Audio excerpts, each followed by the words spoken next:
Carl Jung e o tarô. A relação entre a psicologia analítica e o tarô não depende de semelhanças técnicas, mas de como ambos tratam de símbolos e imagens como formas de acessar o inconsciente.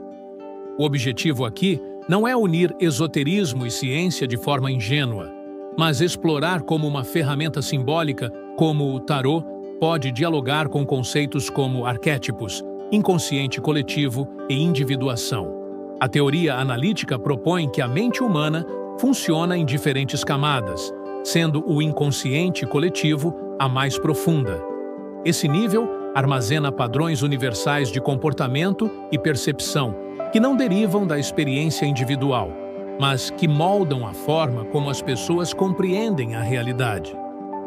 Esses padrões, chamados de arquétipos, aparecem em mitos, sonhos e símbolos. O tarô, com suas 78 cartas divididas entre arcanos maiores e menores, oferece uma linguagem baseada justamente nessas imagens simbólicas. Cada carta pode representar um momento da vida, uma postura interna ou um desafio recorrente. O louco marca o início de uma jornada, simbolizando o impulso de começar algo novo, mesmo sem saber o que vem pela frente.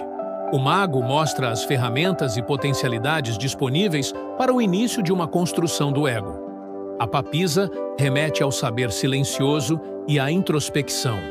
A morte representa mudança profunda, e não um fim literal. A torre pode apontar para a queda de estruturas internas rígidas. O sol, com sua luz clara, sugere clareza e integração. Em vez de serem lidas como predições, essas cartas funcionam como chaves simbólicas, que podem abrir espaço para a reflexão. O criador da psicologia analítica não escreveu sobre o tarô especificamente, mas demonstrou interesse por sistemas que usavam símbolos para organizar a experiência humana, como a alquimia, a astrologia e o I Ching. Nesses sistemas, o valor está menos na capacidade de prever e mais na maneira como conectam quem consulta com imagens e padrões que ajudam a pensar sua vida. O tarô pode ser visto nessa mesma linha, um instrumento que favorece o surgimento de imagens internas úteis num processo de autoconhecimento. Esse processo se relaciona com a ideia de imaginação ativa, que é uma prática usada para facilitar a comunicação entre a consciência e o inconsciente. Em vez de esperar que conteúdos apareçam nos sonhos, a imaginação ativa parte de uma imagem, como uma carta, e permite que a pessoa entre em diálogo com ela.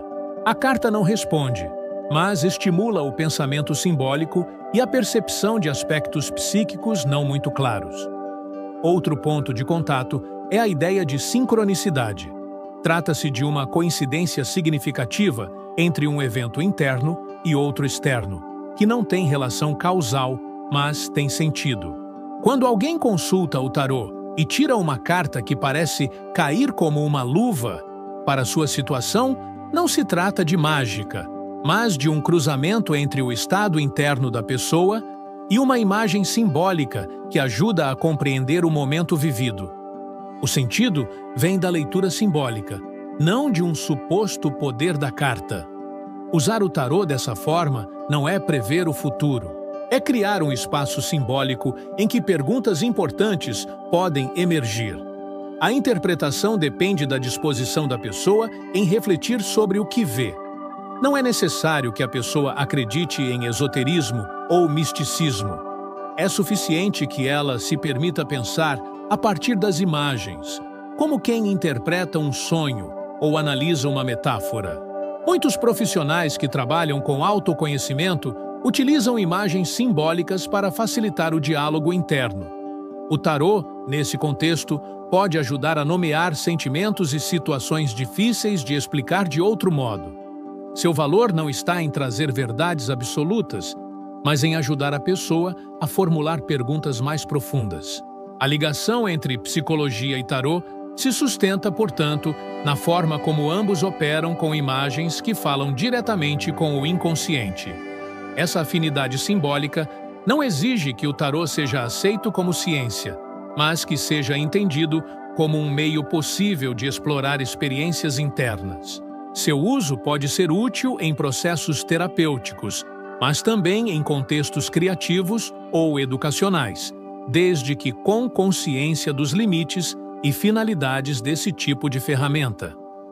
O ponto central é reconhecer que o ser humano precisa de imagens para pensar aspectos da vida que não são acessíveis pela lógica direta.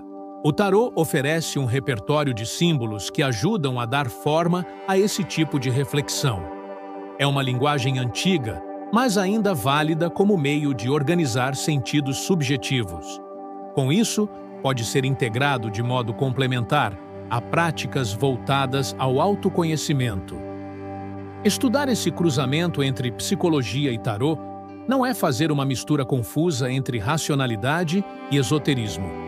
É observar como diferentes formas simbólicas podem ajudar a compreender vivências complexas. Ambos fornecem maneiras de mapear transformações internas e conflitos existenciais e, quando usados com clareza de propósito, podem contribuir para o processo de entender quem se é. Se esse tema te interessa, inscreva-se no canal para acompanhar mais conteúdos como este. E não deixe de conferir o link fixado. Lá, você encontra indicações de livros fundamentais sobre Jung, tarô e simbolismo, caso queira se aprofundar ou adquirir exemplares que fazem toda a diferença no estudo. Aproveite!